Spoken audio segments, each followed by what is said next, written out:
What's up, y'all? Let's talk about some movies. But before we get into the movie reviews and the new Blu-ray pickups, I just need to confess that I went way over budget last month. I went to pay my credit card bill earlier today. I was like, damn, that's more than I thought it was going to be. So I need to really stick to the budget next month. If not, try to stay under the budget a little bit to make up for June, because I went a little overboard with the movies. I was like adding it up. I was like, there's no way it could be that much. So I was going through and I was adding up all my little charges from Vinted. And yep, they all add up. You're like, well, no kidding. You get like 10 new movies a day. Not quite that many, but yeah, every day I'm getting them. So I'm going to have to chill it for a while. I'm just going to have to just chill it. And I'm noticing like either I've picked that website clean of all the $2 movies that are good. Either that or like the prices are going up. Because now I've noticed like everything is like $3. Like most of the ones I want are like $3 or $5. So I'm just going to hold off unless it's something that I really want. Because I've got plenty of stuff to watch. I've got enough stuff to last me throughout the entire summer. So I'm good.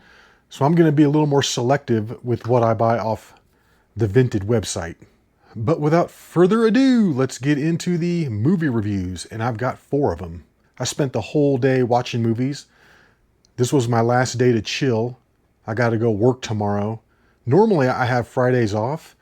But since I'm off Saturday for the 4th of July, I went ahead and I picked up an extra day on Friday. And of course, it's going to be like 95 fucking degrees again. And then it cools off on Saturday, and then I got to work on Sunday again, and it shoots back up to like 93. What the hell? Every day I have to work, it's like 90 plus degrees outside. That shit's getting old. It's like, can I get one of these cool days with the clouds? No, I can't. You're like, dude, shut up. You only work like 2 days a week. Shut the hell up. Let's get into these movie reviews, and let's go from the worst to the best. And really, none of these were that bad. Nothing I watched was as bad as Arrival. God, that movie sucked. It's so funny, too, because I saw some other movie channel on YouTube post a pre-order to get the 4K of Arrival. And most of the comments said that movie sucked. There were like a few in there that were like, oh my God, this is like the best movie I've ever seen in my life. And if you don't like it, you're a dummy. It's like, what? And then everybody else was like, this is boring as shit. I fell asleep. I was like, amen to that. Yeah, the more I think about it, the more I don't like that movie at all. The more it just kind of like pisses me off. That it was just so boring and lame. But let's get into these movie reviews. First one right off the bat, Kiefer Sutherland in Mirrors. And this was like okay. Not quite as good as I remember it being. I forgot about all the forced diversity in this movie. It was just a little over the top. It's like, come on, dude. Why do you got to put all that shit in the movie? It just takes away from the movie. When you're like, why would he have a black wife? I don't know. To me, that's just like, it's not needed. It's not needed, and it just takes away from the story because you're questioning, like, anyway. And his wife didn't even look black, but his, like, kids were black. Like, the girl was black, and then the kid looked more white with, like, I don't know. It was all just really, really confusing and distracting from the movie. But it was an okay movie. And I watched the unrated version. And it was pretty cool, too, because you could tell, like, the beginning scene seemed like they extended it. Where the guy, like, cuts his own neck open with the piece of glass from the mirror. It's just, like, neck just widens open, all this blood shooting everywhere. It was pretty cool. But really, they shouldn't have called this Mirrors. They should have called it Reflections.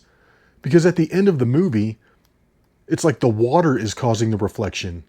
The water's like pulling them under and stuff like that. It's not even a mirror. It's just the water because the water is making a reflection. And when the wife finally believes Kiefer Sutherland that, you know, the mirrors are trying to kill him, she finally sees something in the mirror and she's like, oh my God, he wasn't lying. They go in there and they paint all the mirrors and everything that's reflective. They paint it. Why don't you just get rid of the stuff? You're going to spend the time to paint it when you could just take it off the wall and throw it away. Or turn it upside down onto the floor so there's no reflection. Why would you feel the need to paint it?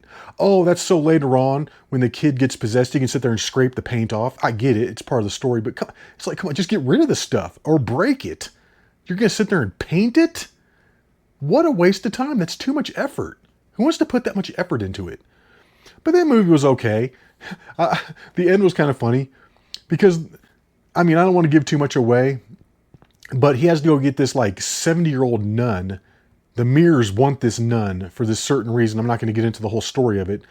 And finally they get her and she gets all possessed again because the demons come out from the mirrors and like possess the woman again. This like 70-year-old nun.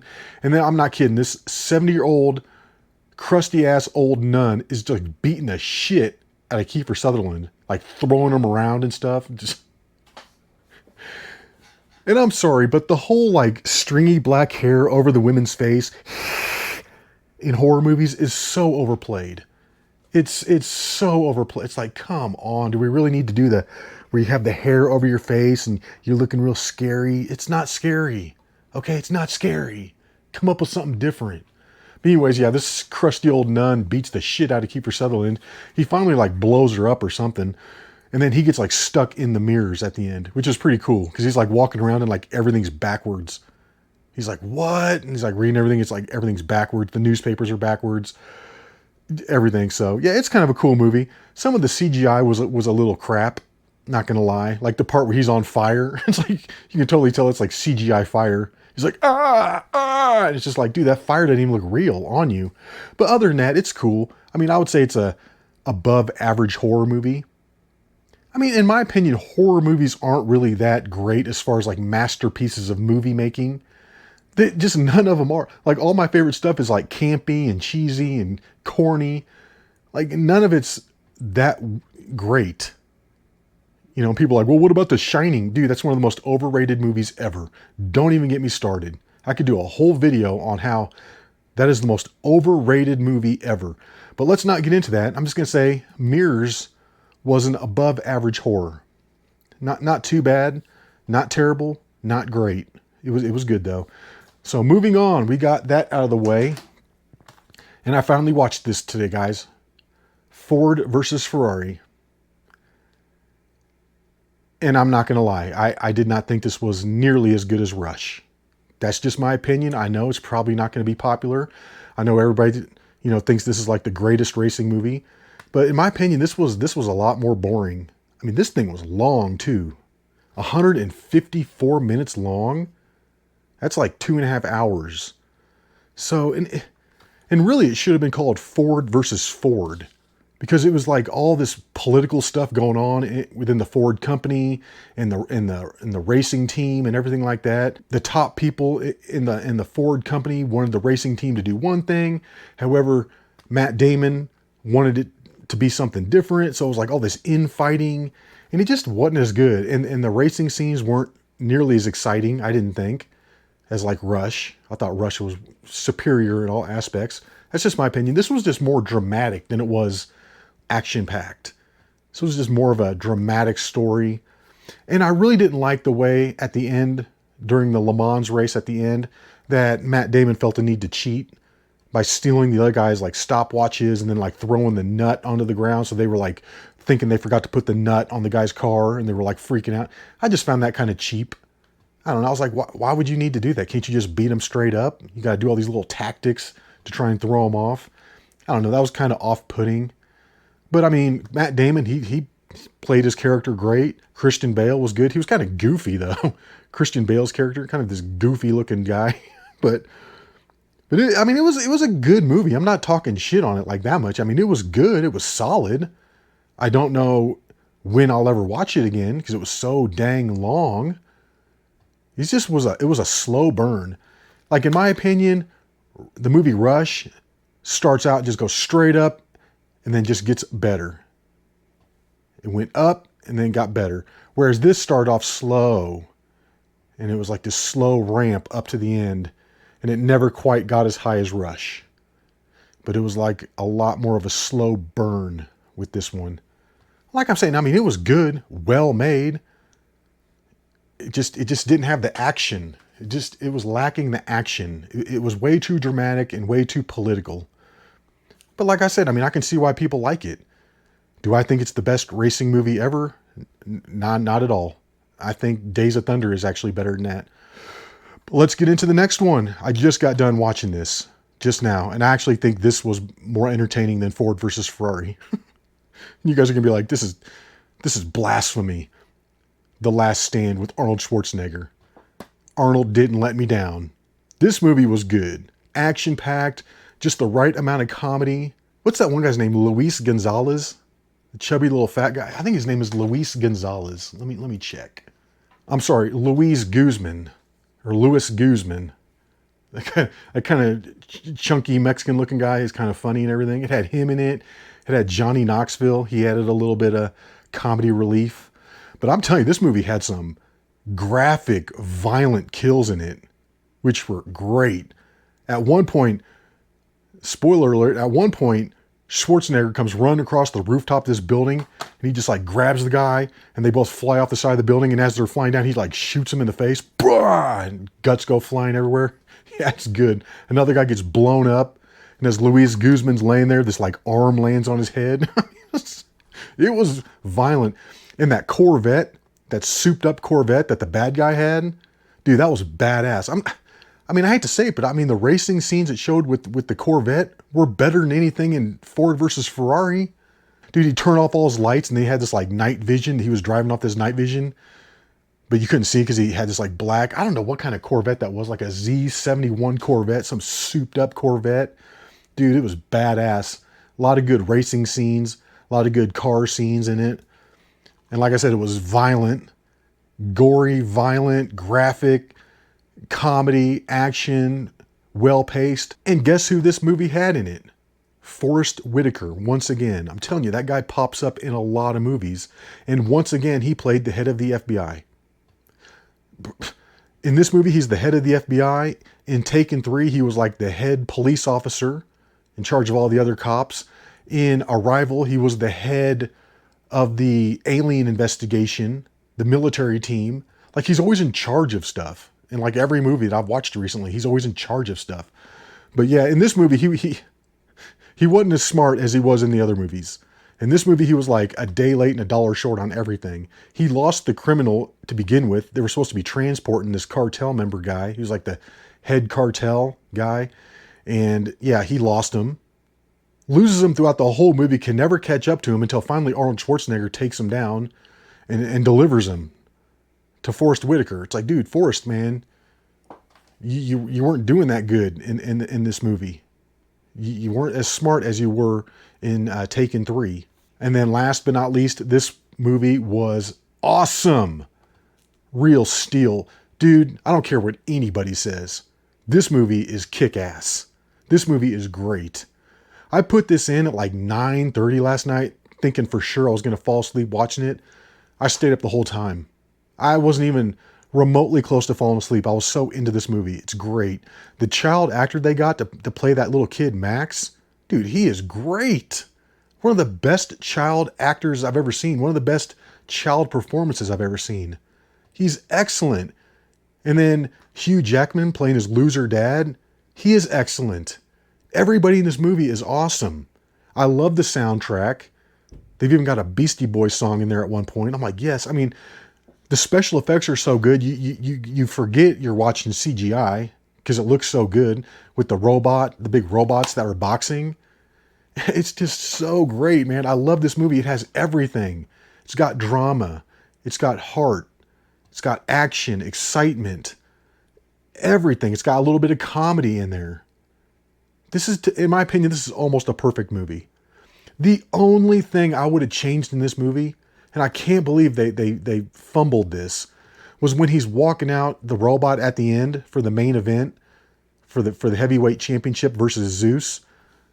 They're not doing the dance.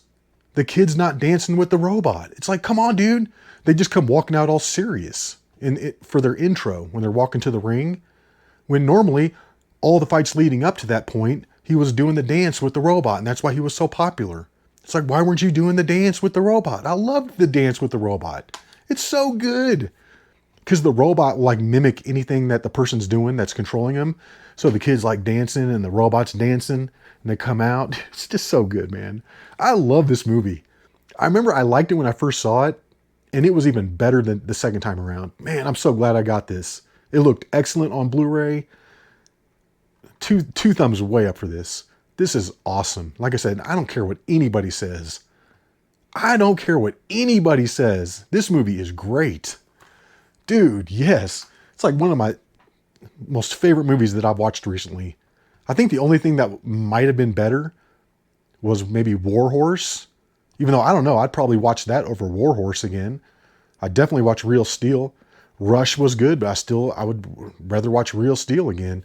Yeah, it's a great movie. If you haven't seen it, man, I highly recommend it. It's good. It's just a fun, feel-good movie. It's great. It's so good. Okay, anyways, let's move on to the new additions. I only got 2. First one right here, Dead Calm, with Nicole Kidman, Sam Neill, and Billy Zane. Put a cork in it, Zane. And I don't think I had this in my DVD collection, and that's why I ordered it. I remember it's kind of an older movie. I think this is from like the 80s maybe. 80s or early 90s, I'm not really sure. But it's old.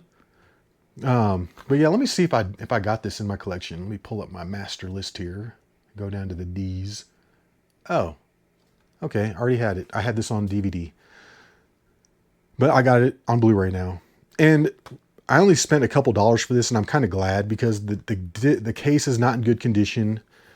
It's just all just roughed up, and the disc was not in that good a condition either. I mean, it'll play without issue, but it's definitely not like mint condition at all. So, I'm not even going to waste a new case on this since the disc is kind of beat up. The case is kind of beat up. It is what it is. So like I'm saying, I'm glad I only spent a few dollars on that because it probably wasn't the best buy. And in the future, I'm probably going to have to hold off on getting stuff like that. That's not super important. Just because I see it, I'm going to have to control myself and not just buy everything. But last on the list here, Nobody with Bob Odenkirk. And I owned this on DVD, but I really want the Blu-ray. I liked it that much, I want the Blu-ray. This is like John Wick, except he has a black brother for some reason. Why he has a black brother, who knows? But he does. Because that's what we have to do in all these modern movies now. We have to shoehorn in black characters for no reason. Just because they're black. I mean, it didn't like ruin the movie or anything. It just takes away from the story because you're like, why does he have a black brother? Like, what? Obviously his dad, Christopher Lloyd, adopted him, but still it's like you shouldn't have to be thinking about that when there's other things going on in the movie. You know what I'm saying? Like it just takes away. It just diverts your attention because you're like, what? Why? This doesn't even make sense. But anyways, yeah, he's got a black brother, but this movie is good. Like I said, it's like John Wick. He's like this unstoppable force. You can't beat him. Yeah, it's good. And whenever I see Nobody Part 2, I'm going to grab it. Gotta have it. Gotta have it in the collection. Nobody 1 and Nobody 2. But yeah, it's just good. I mean, this is just one of those fun movies. Can't take it too seriously. And it's, again, violent, graphic, and awesome. So if you haven't seen Nobody, I highly recommend it. And when I was watching this for the very first time, it literally had me when Bob Odenkirk said, "Give me the goddamn kitty bracelet." Or "Where's the goddamn kitty bracelet?" Something about the kitty bracelet. I was like, oh, okay, this is going to be good. I can already tell this is going to be good. Give me the goddamn kitty bracelet. But it's awesome, though. Yep, Nobody, Bob Odenkirk. Check it out. But that's about all I've got for this video, guys. Hope you enjoyed it. And until the next one, y'all, peace.